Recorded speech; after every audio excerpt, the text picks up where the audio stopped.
Hello बच्चों, कैसे हैं आप। उम्मीद करती हूँ आप बढ़िया और एकदम मज़े में होंगे, खुश होंगे और अपनी लाइफ को एंजॉय कर रहे होंगे। बिल्कुल जी, खुश रहिए, स्वस्थ रहिए, मस्त रहिए, यही जीवन जीने का अलग अंदाज होता है। देखिए, जब हम खुश होते हैं तो हम हर कार्य को निपुणता से करते हैं और हमारे शारीरिक और मानसिक विकास भी बहुत बेहतरीन तरीके से होता है। तो बच्चों, मैं आपकी अध्यापिका मंजू तिवारी आज आपको हिंदी पढ़ाऊंगी। हिंदी जो बहुत ही इंटरेस्टिंग सब्जेक्ट है, एक अहम विषय जिसमें आप शिक्षाप्रद कहानियाँ, कविताएं और संवाद, पत्र, निबंध, इससे आपका परिचय होता है जो आपको जीवन में विकास की दर को बढ़ाने में मदद करते हैं। तो चलिए बच्चों, शुरू करते हैं। हमारे अध्याय का नाम है लोहे की तराजू। आइए सबसे पहले पाठ की प्रस्तावना जान लेते हैं। प्रस्तुत कहानी लालच पर आधारित है। चालाकी से हम कुछ समय के लिए तो फ़ायदा ले सकते हैं, लेकिन यह छल कपट और लालच अंत में हमें ही नुकसान पहुंचाते हैं। अतः हमें मेहनत पर विश्वास रखना चाहिए।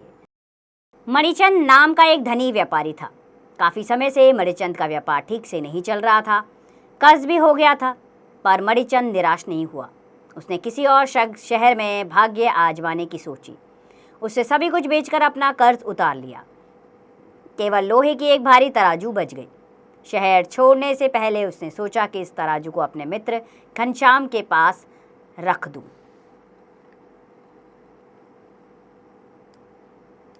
अब पहला दृश्य आरंभ होता है।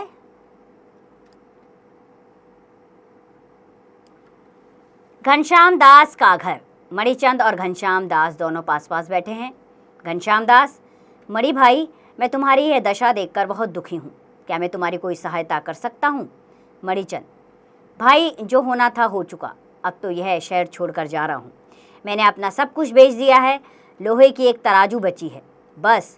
क्या आप मेरी तराजू मेरे लौटने तक अपने पास रखेंगे?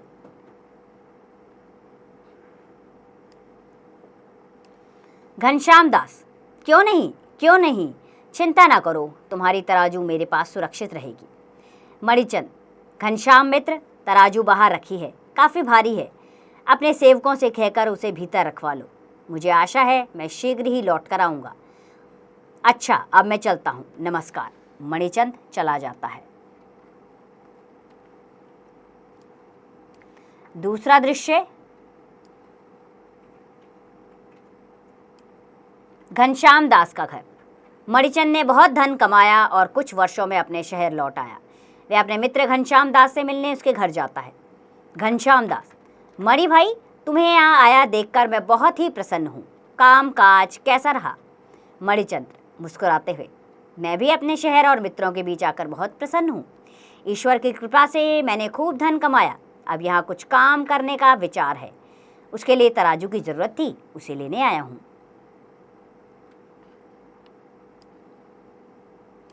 घनश्याम दास दुखी होते हुए: क्या कहूँ, मैंने तुम्हारी तराजू अपने तहखाने में रखवा दी थी कि वहाँ सुरक्षित रहेगी। पिछले वर्ष देखा तो उसका कुछ बचा ही नहीं। चूहों ने पूरी तराजू खा ली थी। मणिचंद आश्चर्यचकित होते हुए: क्या क्या क्या कहते हो? इतनी भारी लोहे की तराजू चूहे खा गए?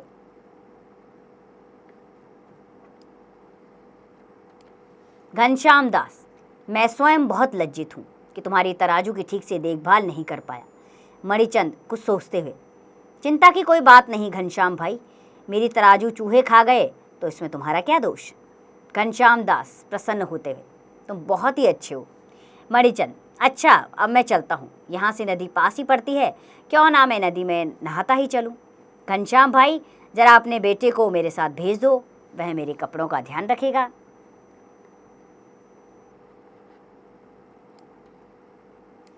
घनश्याम दास: हाँ हाँ, क्यों नहीं मित्र। अमन, अमन, ज़रा इधर आना। अपने चाचा के साथ नदी तक चले जाओ। अमन: ठीक है पिताजी। मणिचंद और अमन चले जाते हैं। तीसरा दृश्य।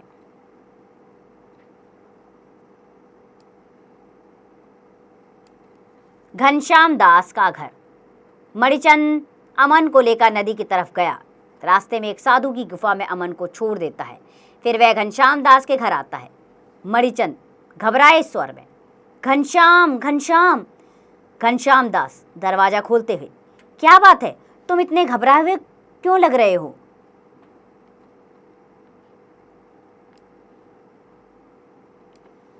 मणिचंद दुखी स्वर में, घनश्याम दास क्या बताऊं, जब मैं तुम्हारे पुत्र को लेकर नदी की ओर जा रहा था, अचानक कहीं से एक बहुत बड़ा उल्लू आसमान से झपटा और तुम्हारे पुत्र को उठाकर ले गया।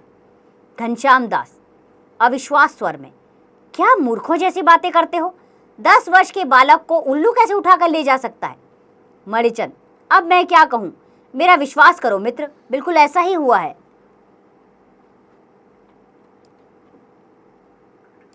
घनश्याम दास क्रोध से, तुम झूठ बोल रहे हो, जाओ मेरे बेटे को तुरंत लेकर आओ। मणिचंद, मुझे अफसोस है, मैं ऐसा नहीं कर सकता। घनश्याम दास, मैं तुम्हें न्यायालय में घसीट ले जाऊंगा। मणिचंद, हाँ सही है, न्यायाधीश को ही इसका फैसला करने दो।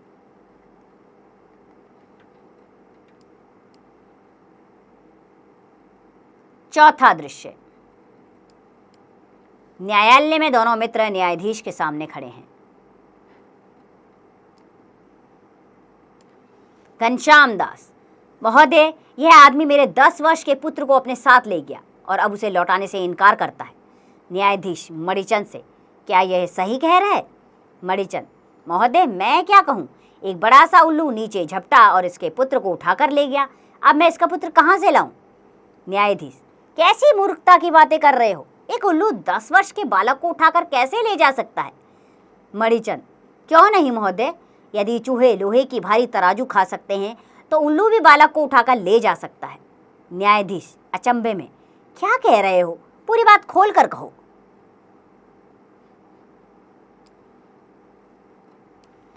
मणिचंद, महोदय, विदेश जाने से पहले मैं अपने लोहे की भारी तराजू घनश्याम दास को सौंप कर गया था कि वापस आने पर ले लूंगा, मगर जब मैं लौटा और तराजू मांगी तो उसने देने से इनकार कर दिया। कहता है उसे तो चूहे खा गए। भला जब चूहे तराजू खा सकते हैं तो उल्लू बालक को क्यों नहीं ले जा सकता?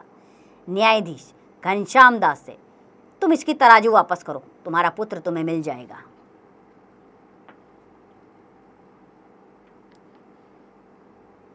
घनश्याम दास लज्जा से सिर नीचे झुका लेता है। घनश्याम दास, मुझे क्षमा करें महोदय। न्यायाधीश मुस्कुराते हुए, जाओ तराजू लेकर आओ और मणिचंद तुम इसका पुत्र लेकर आओ। दोनों कुछ ही देर में लौट आते हैं। न्यायाधीश मणिचंद से, इसका पुत्र इसे दे दो और तराजू ले लो। तो बच्चों, हमें कभी भी किसी की मजबूरी का फ़ायदा नहीं उठाना चाहिए। मुसीबत में पड़े व्यक्तियों की सहायता करनी चाहिए। यही कहानी हमें यह समझाती है कि अगर हम किसी का गलत फ़ायदा उठाते हैं तो बदले में इसका नुकसान हमें ही उठाना पड़ता है। इसलिए हमेशा सतर्क रहें और कभी किसी के साथ बेईमानी ना करें। आइए पाठ में आए शब्दार्थ जान लें, अर्थात कठिन शब्द। तो वे कठिन शब्द हैं दशा यानी कि कंडीशन, स्थिति, मूर्ख फूल, बेवकूफ, सेवक, सर्वेंट नौकर, न्यायालय कोर्ट जहाँ पर फैसला होता है, मित्र फ्रेंड दोस्त, इनकार रिफ्यूज यानी मना, प्रसन्न हैप्पी खुश, पुत्र सन बेटा। चलिए पाठ में आए कठिन शब्द जान लें। अब मौखिक प्रश्नोत्तर पर आ जाते हैं। अभी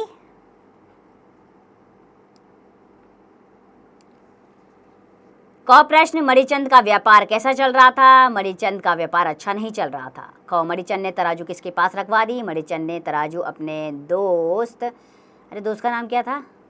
घनश्याम दास। ख प्रश्न, मणिचंद ने तराजू किसके पास रखवा दी?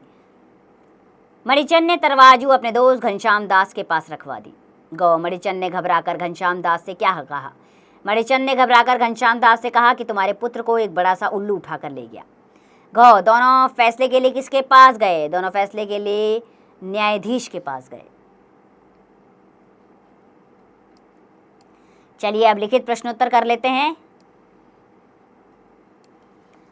पहला प्रश्न है, सही उत्तर के सामने सही का चिन्ह लगाइए। क, पाठ के अनुसार पूरी तराजू खा ली थी। अ, बैल ने, ब, चूहों ने, स, गाय ने, द, इनमें से कोई नहीं। सही विकल्प है ब, चूहों ने। ख, मणिचंद के अनुसार आसन को उठाकर ले गया, अमन को उठाकर ले गया। अ, उल्लू, ब, शेर, स, बाज, द, इनमें से कोई नहीं। सही विकल्प है अ, उल्लू। गौ धनी व्यापारी का नाम था। और संपत प्रसाद, ब मणिचंद, स घनश्याम दास, द इनमें से कोई नहीं। तो सही विकल्प है ब मणिचंद। क मणिचंद अमन को लेकर गया। अ बाजार, स ब नदी पर, स मेले में, द इनमें से कोई नहीं। सही विकल्प है ब नदी पर। ड सेवकों ने उठाकर अंदर रख दी। अ तराजू, ब बाल्टी, स गठरी, द इनमें से कोई नहीं। सही विकल्प है अ तराजू।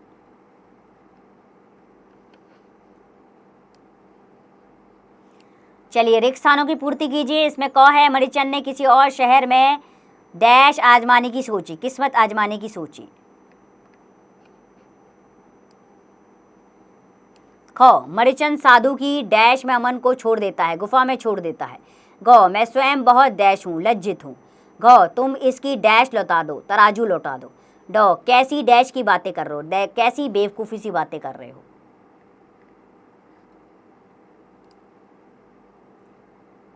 तीसरा प्रश्न, निम्नलिखित प्रश्नों के उत्तर दीजिए। क शहर छोड़ने से पहले मणिचंद ने क्या सोचा। शहर छोड़ने से पहले मणिचंद ने सोचा कि अपनी तराजू अपने मित्र के पास रखवा कर दूसरे शहर में जाकर किस्मत आजमाता हूँ। इसी प्रकार बाकी के प्रश्न हैं बच्चों। न्यायाधीश घनश्याम दास से क्या कहते हैं। घनश्याम दास ने न्यायाधीश से क्या कहा। न्यायाधीश ने जब पूरी बात खोलकर कहने को कहा तो मणिचंद ने उन्हें क्या बताया। मणिचंद के तराजू वापस मांगने पर घनश्याम दास ने क्या कहा। न्यायाधीश ने क्या फैसला सुनाया। बाकी के प्रश्नों के उत्तर आप स्वयं करेंगे। चलिए शब्दों का खेल खेल लेते हैं आप। वाक्यों को सही क्रम में लिखिए। क है दिया बेच सब कुछ अपना मैंने अपना सब कुछ बेच दिया है। ख खा चूहे गए भाई लोहे की तराजू, लोहे की भारी तराजू चूहे खा गए। ग घनश्याम दास घर वह के है आता, वह घनश्याम दास के घर है आता। घ जाऊंगा ले घसीट मैं न्यायालय तुम्हें मैं तुम्हें न्यायालय में घसीट कर ले जाऊंगा। ड करो वापस तराजू तुम इसकी तराजू तुम वापस करो।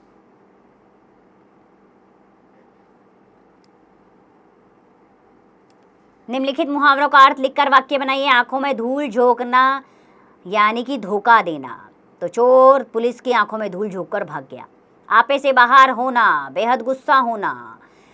पुत्र की हरकत देखकर पिता आपे से बाहर हो गए। घोड़े बेचकर सोना, गहरी नींद में होना। परीक्षा के बाद बच्चे घोड़े बेचकर सो जाते हैं। चार चांद लगाना, अच्छा काम करना। तो अमन ने अच्छे नंबर लाकर अपने माता पिता की किस्मत में चार चांद लगा दिए। टेढ़ी खीर मुश्किल कार्य है। परीक्षा में ज़्यादा नंबर लाना कोई टेढ़ी खीर नहीं है।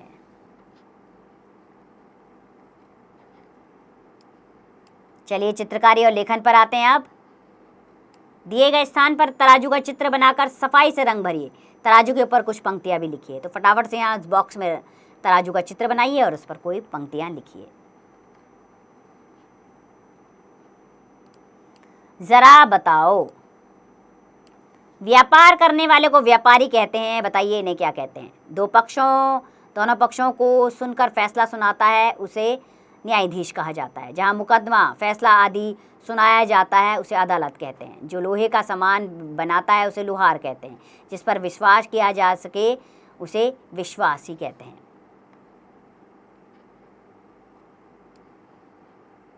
झटपट कहिए, सोचकर बताइए इस कहानी से आपको क्या शिक्षा मिली। इस कहानी से हमें यह शिक्षा मिलती है कि कभी भी हमें किसी का फ़ायदा नहीं उठाना चाहिए, क्योंकि इसका परिणाम हमें भविष्य में भुगतना पड़ सकता है। अगला प्रश्न, अगर सचमुच में आप अमन को उल्लू उठा ले जाता तब क्या होता। सोचिए और बताइए। तो इस प्रश्न का उत्तर आप देंगे, क्या होता तब। घनश्याम दास ने लोहे की भारी तराजू लौटाने से इनकार क्यों किया होगा, सोचकर बताइए। शायद घनश्याम दास के मन में लालच आ गया होगा कि लोहे की तराजू काफ़ी महंगी बिकेगी, इसलिए उसने तराजू लौटाने से इनकार कर दिया होगा। खोजे और जाने, किसी पत्रिका या पुस्तकालय से न्याय पर आधारित कोई अन्य कहानी पढ़िए और अपनी कक्षा में सुनाइए। तो ये कार्य जरूर कीजिएगा। चलिए पाठ के सारांश पर आ जाते हैं अब। लालच एक बुरी आदत है जो इंसान को कभी संतुष्ट नहीं होने देती।